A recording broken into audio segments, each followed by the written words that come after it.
E se eu te dissesse que o maior perigo do nosso tempo não é a maldade, é a estupidez? Não a estupidez que você imagina, mas uma forma silenciosa de contaminação mental, um tipo de cegueira coletiva que transforma pessoas comuns em cúmplices da destruição sem perceber. Pense nisso. Uma jornalista premiada que espalha desinformação. Uma mãe afetuosa que ensina medo em vez de pensamento. Um influenciador querido que defende absurdos como se fossem verdades, não por crueldade, mas porque parou de pensar por conta própria. A verdade é simples e aterrorizante. A estupidez moderna funciona. Ela organiza, obedece e repete. E quanto mais ela se espalha, mais difícil é percebê-la. Neste vídeo, você vai entender. Por a estupidez virou estrutura, por pensar se tornou perigoso e por talvez o que você chama de opinião já seja só o reflexo de um sistema que pensa por você, a ilusão da opinião própria. Todo mundo tem opinião, mas quase ninguém pensa. Essa é a ilusão mais perigosa do nosso tempo. Confundir ter opinião com ter consciência. A pessoa lê uma manchete, vê um vídeo de 15 segundos, escuta um influenciador e pronto. Forma uma certeza, defende com raiva, ataca com paixão.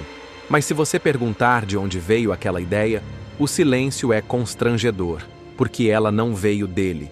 Foi colocada ali e ele só está repetindo. A opinião virou reflexo, um mecanismo automático que nos dá a sensação de controle, quando na verdade só confirma o quanto estamos sendo controlados. A tecnologia não nos deixou mais informados, nos deixou mais reativos. Tudo precisa de um posicionamento. Tudo exige uma resposta. Rápida, mas pensar exige pausa. E no mundo atual, a pausa é um pecado. O que vemos hoje é uma fábrica de certezas fabricadas. A pessoa sente algo, vê que tem mais gente sentindo o mesmo, e pronto, transforma em verdade. O nome disso não é autenticidade, é contágio emocional. E é assim que a estupidez se espalha, não pela ignorância, mas pela velocidade. Quanto mais rápido alguém reage, menos tempo teve para refletir. E isso é exatamente o que o sistema quer. O efeito Dunning-Kruger, estudado pela psicologia, mostra que quanto menos uma pessoa entende sobre um tema mais segura, ela está de que sabe muito. É por isso que tanta gente fala com tanta autoridade sobre assuntos que mal conhece. E quanto mais barulho ela faz, mais seguidores ganha. Porque no jogo das redes, quem grita mais vence e quem pensa devagar some. É por isso que a burrice moderna não parece burra.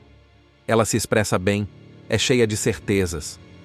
Fala bonito, mas não pensa, apenas ecoa. E quanto mais segura a pessoa está da própria opinião, mais distante ela está da dúvida, que é o início do pensamento real.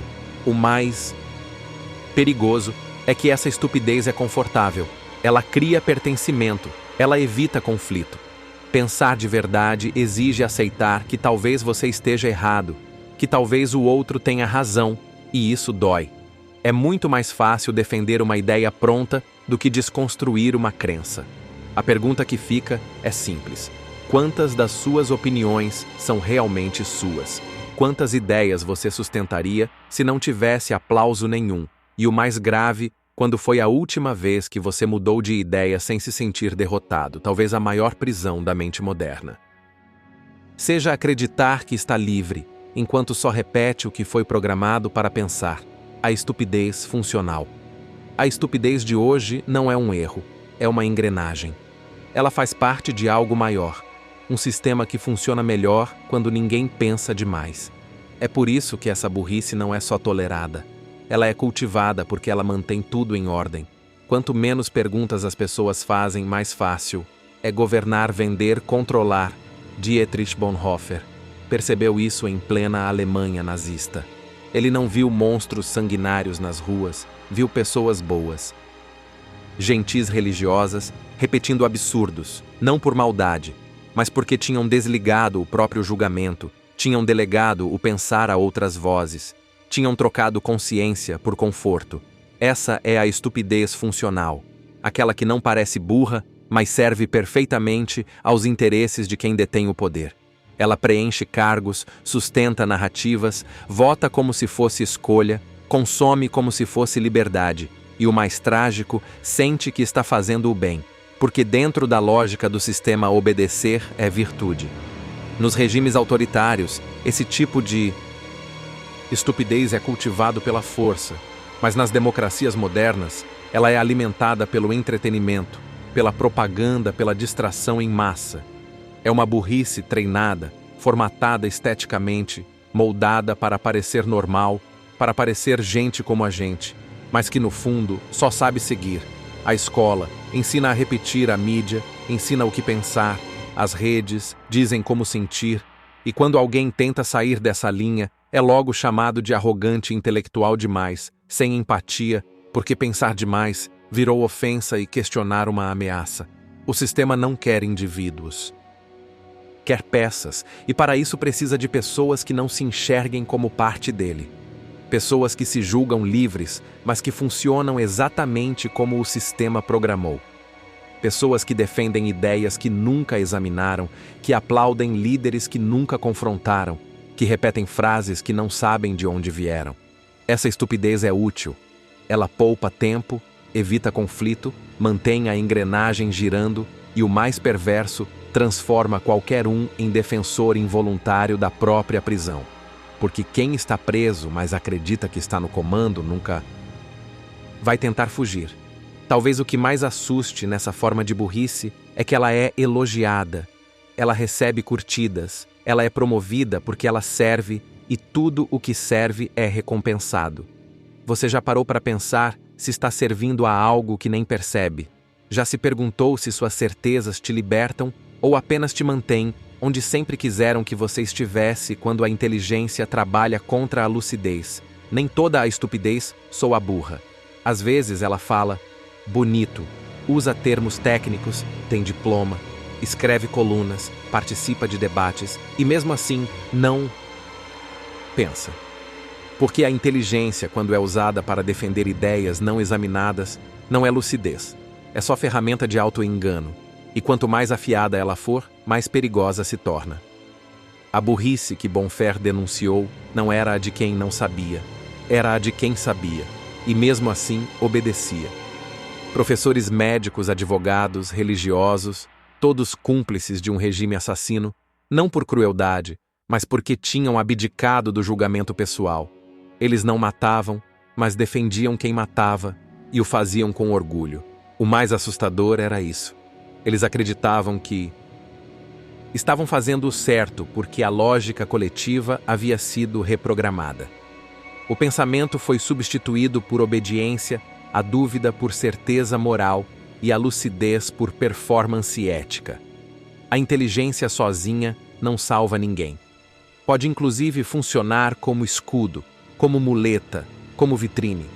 Quantas vezes você já viu alguém citar um estudo só para confirmar uma crença?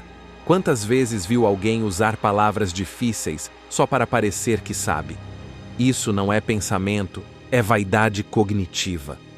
Bonhoeffer não temia os ignorantes, temia os obedientes com retórica, porque esses eram os mais difíceis de confrontar. Eles sabiam argumentar, mas não sabiam escutar. Sabiam citar, mas não sabiam refletir. Sabiam vencer debates, mas já tinham perdido a si mesmos. O experimento de Milgram mostra como pessoas comuns, instruídas por uma autoridade legítima, foram capazes de causar sofrimento a outros apenas porque estavam obedecendo ordens. Elas hesitavam, tremiam, mas continuavam, porque não se viam como agentes, se viam como instrumentos, e quando alguém se transforma em instrumento, deixa de ser pessoa.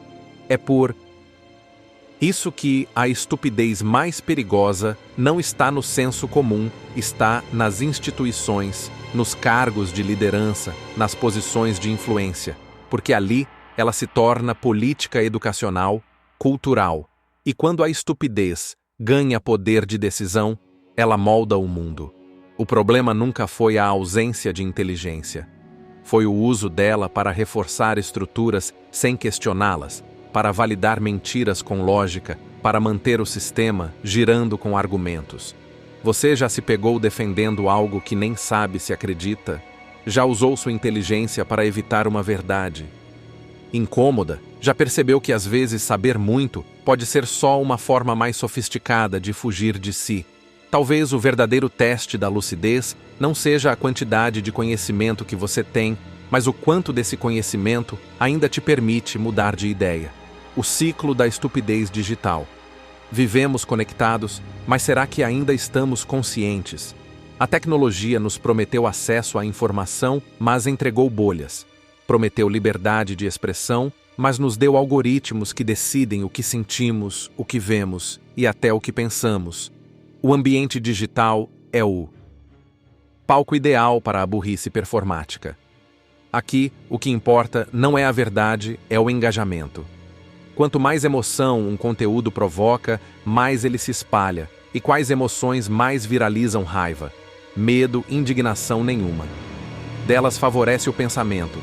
Todas desligam o raciocínio e ativam o instinto. Estudos mostram que quando somos confrontados com ideias que desafiam nossas crenças, nosso cérebro reage como se estivesse sentindo dor física. Isso significa que pensar diferente literalmente dói. Por isso é tão fácil se fechar na própria bolha por isso preferimos ouvir sempre os mesmos discursos porque dá alívio. E o alívio é viciante. O algoritmo entende isso. Ele te observa, te mede, te molda e depois te entrega exatamente o que você quer ouvir. Mesmo que isso te mantenha ignorante, mesmo que isso te afaste da realidade. Porque quanto mais previsível você for, mais manipulável você se torna.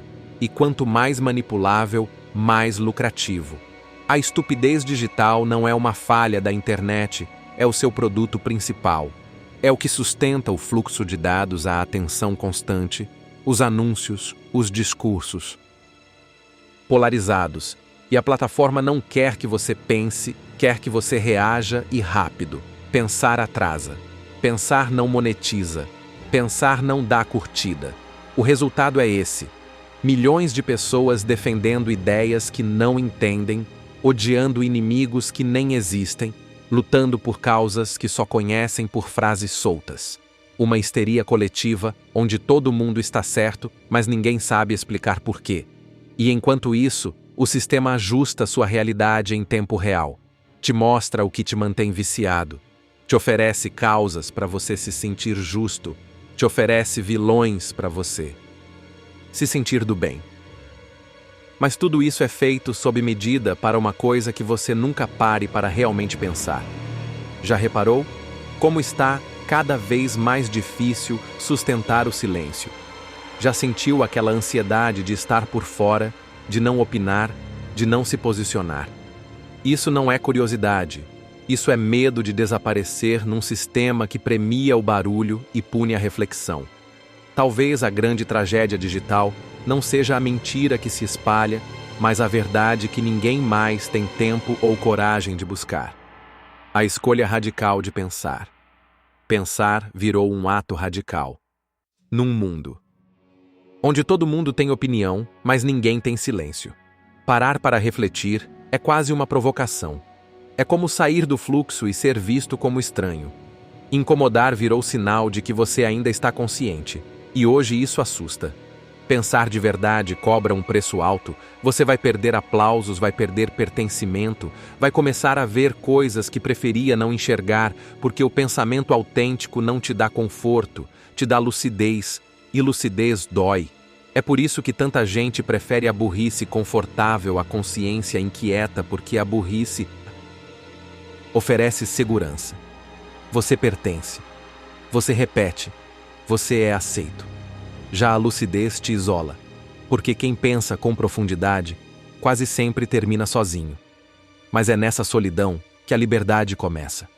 Quando você para de querer agradar, quando aceita não ser entendido, quando escolhe o silêncio em vez da gritaria, é aí que algo dentro de você volta a respirar. Pensar não é sobre vencer discussões, é sobre sobreviver a si mesmo.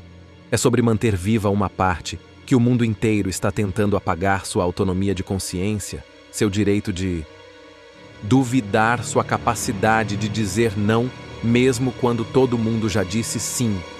Então, se você sente que está destoando, que está desconfortável, que está confuso, talvez isso não seja sinal de fraqueza, talvez seja o último indício de que você ainda está acordado.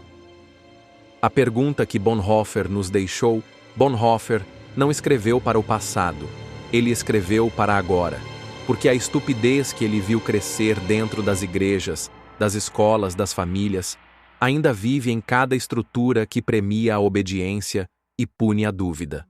Ela não grita. Ela repete, não confronta, apenas funciona. Ele percebeu algo que poucos têm coragem de admitir, que o mal mais perigoso não se apresenta como vilania. Ele se disfarça de normalidade, de bom senso. De todo mundo. Pensa assim. E quando todo mundo pensa igual, é sinal de que ninguém está mais pensando de verdade. Você olha ao redor e vê pessoas boas defendendo ideias absurdas com orgulho, repetindo slogans como se fossem princípios, cancelando nuances, odiando quem pensa diferente, celebrando a própria bolha como se fosse o mundo inteiro. Não por crueldade, mas porque é assim que se sobrevive sem pensar. A pergunta que Bonhoeffer nos deixou não foi: você é do bem ou do mal? Foi: você ainda pensa ou só está funcionando? E essa pergunta é mais perigosa do que parece, porque se a resposta for sincera, ela pode desmontar toda a estrutura que você construiu para se sentir seguro. Pode te afastar de certezas, de grupos, de convicções que te davam identidade. Pensar é perder chão, mas é o único caminho para encontrar algo que seja realmente seu, a burrice organizada hoje. Não precisa de opressores visíveis. Ela tem algoritmos, tem discursos prontos, tem humor viral, influencers fofos, slogans bonitos. Ela vem com música de fundo, com filtros, com dados manipulados e com um aplauso a cada nova burrice compartilhada. Mas ainda existe um lugar onde a estupidez não consegue entrar. E esse lugar é o silêncio entre um pensamento e outro. O espaço onde a dúvida aparece, onde a consciência sussurra. Isso faz sentido ou só é confortável? É nesse espaço que algo em você desperta, uma inquietação que não se vende, não se explica, não se resolve com um post. Algo que só nasce quando você deixa o mundo lá fora em suspenso e começa a escutar a si mesmo de novo. Para concluir, reflita comigo. Se algo dentro de você se remexeu, não minimize, porque ainda sentir desconforto nesse tempo é um privilégio raro. A maioria já não sente, já se acostumou. Lembre-se, ninguém vai te dar permissão para despertar. Vão rir, vão te chamar de complicado, de exagerado. Mas pense, quem lucra com a sua anestesia nunca vai apoiar sua lucidez. E se este vídeo te tocou, deixe o like, compartilhe, espalhe. Não para que todos concordem, mas para que ao menos pensem. Porque se mais ninguém pensa, pensar se torna um ato de coragem. Escreva nos comentários aquilo que te atravessou. Pode ser dúvida, pode ser raiva, pode ser silêncio, mas que seja real, autêntico, vivo. E se quiser continuar esse caminho comigo, inscreva-se. Aqui você não vai encontrar frases prontas, vai encontrar espelhos e às vezes abismos. No fim, tudo se resume a uma escolha: continuar funcionando ou começar a existir. E se essa pergunta te seguir pelos próximos dias, então o vídeo ainda não terminou.